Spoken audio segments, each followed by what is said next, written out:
Hi అండి.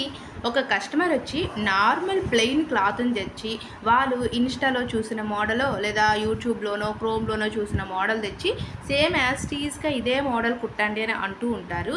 మనం ఏంటి అంటే చాలామంది అనుకునేది టైలర్స్ అనగానే ఏముంది నేర్చుకుంటే ఇంక మోడల్స్ కూడా ఈజీయే కదా! సో, కటింగ్ వచ్చిందంటే స్టిచ్చింగ్ కూడా ఈజీయే కదా! అని చాలామంది అనుకుంటూ ఉంటారు. చాలా కష్టం. ఇదొక హార్డ్ వర్క్ అని కూడా చెప్పొచ్చు.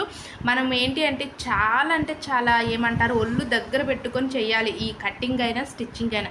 ఏ మాత్రం చిన్న మిస్టేక్ వచ్చింది అంటే క్లాత్ పోతది. క్లాత్ పోయింది అంటే అది మన క్లాతా కాదు బయట వాళ్ళది. సో, కస్టమర్‌తో మాటలు పడాలి.